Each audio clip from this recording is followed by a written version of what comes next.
అంబేద్కర్ కోనసీమ జిల్లా రాజోలులో కొబ్బరి చెట్లు చనిపోతూ ఉండడంపై రైతులు కన్నీరు పెడుతున్నారు. బతుకు భారం అవుతోందని ఆవేదన చెందుతూ ఉన్నారు. ఇంత జరుగుతున్న అధికారుల్లో స్పందన లేదని చెబుతున్నారు.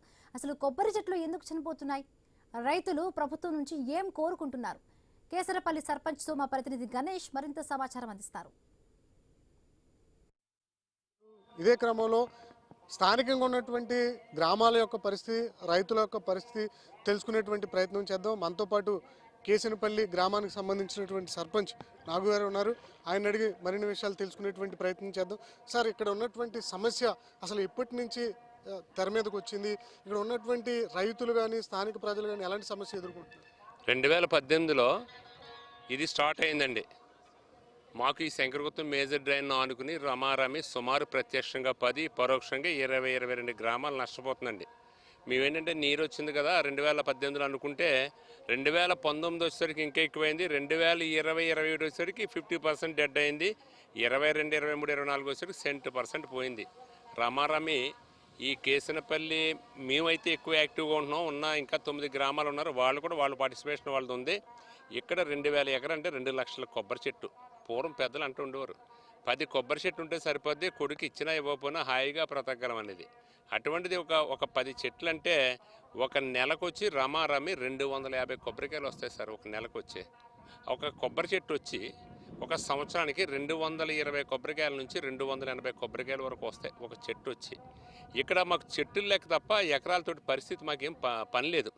ఇది ఎలా ఉండేదంటే ఇక్కడ నేను చెప్పే 10 గ్రామాల్లో ఈ ఏరియాలో ఈ కోస్టల్ ఈ శంకరగుత్తం ట్రైన్ తీర వెంబడి ఎలా ఉండేదంటే ఒక ఊటీలాగా, ఒక వేసవి విడిదిలాగా. ఎవరైనా చుట్టాలు వస్తే అమ్మమ్మ ఇంటికి వచ్చే ఒక పర్యాటక కేంద్రం ఇక్కడ పరతోటలో ఆడుకుంటూ దూలు బంతి అయ్యి ఆడుకుంటూ ఎంతో హాయిగా ఉల్లాసంగా ఉండేది. ఇక్కడికి వస్తే ఎల్లబుద్ధి అయ్యేది కాదు. అటువంటిది ఇవాళ ఇక్కడ పరిస్థితి చూస్తే ఒక కొబ్బరి చెట్టు లేదు. దీనికి గత 2018 నుంచి కంటే కూడా 19 నుంచి ఎక్కువ మేము ఫోర్స్ చేస్తున్నాం. అధికారులకి, అనధికారులకి, రాజకీయ నాయకులకి, ప్రభుత్వానికి అనేక విన్నపాలు చేసాం. 2022 నుంచి కూడా ఎక్కువ చేస్తున్నాం. గత ప్రభుత్వం అయితే చాలా నిర్లక్ష్యంగా వ్యవహరించింది. ఇప్పుడైతే ఈ ప్రభుత్వం ఎన్డీఏ కూటమి ఏదో చేస్తుందని ఆశతోటి వీళ్ళు కూడా వచ్చి 16 మాసాలు సుమారైంది. ఈ 16 మాసాల నుంచి ఎక్కువ ఒత్తిడి తీసుకొస్తున్నాం. అనేక ధర్నాలు చేసాం, అనేకటువంటి నిరసనలు తెలియపరిచాం. కానీ ఎవరు కూడా పట్టించుకున్న దాఖలాలు కనిపించలేదు.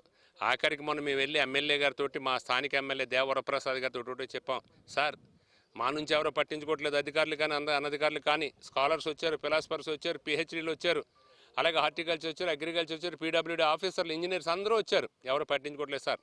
అక్టోబర్ 3వ తారీఖు నుంచి మేము నిరాహార దీక్ష చేస్తాం. కాని పక్షంలో నవంబర్ 1 నుంచి అమర నిరాహార దీక్ష చేస్తాం. కారణం అమర నిరాహార దీక్ష చేయటం అంటే మేము ఉన్న ఒకటే, ఊడిపోయిన ఒకటే, చచ్చిపోయిన ఒకటే. అదే ఉద్దేశం మీద ఆ చావు ఏదో అమర నిరాహార దీక్ష పేరుతో చచ్చిపోతే కొంత ఫలితం ఉంటుంది, గ్రామానికి అప్పుడైనా కన్ను తెరిసేది ప్రభుత్వం ఉద్దేశం మీద అటువంటి అల్టిమేటం ఇచ్చి ఎమ్మెల్యే గారికి రావడం జరిగింది. అయ్యా మేము ఇక్కడ నుంచి మనవి చేసేది ఏంటంటే మాకు తక్షణం దీనికి పరిష్కారం కనుక్కోండి. పరిష్కారం కనుక్కుని మీ ఏటుగొట్లని ఖచ్చితంగా వెయ్యాలి. ఏటుగొట్ల నుంచి పరిష్కారాలు లేవు. నేను ఎక్స్పీరియన్స్ మీద చెప్తున్నాను.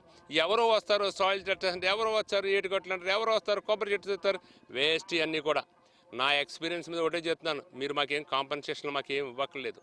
మాకు అటు ఇటు కూడా 8 అడుగులు వెడల్పిని 6 అడుగులు సుమారు హైట్లతో మీరు కనుక ఏటుగొట్లు వేసి ఇస్తే మేము హాయిగా ఇక్కడ మళ్ళీ వ్యవసాయం ప్రారంభిస్తాం.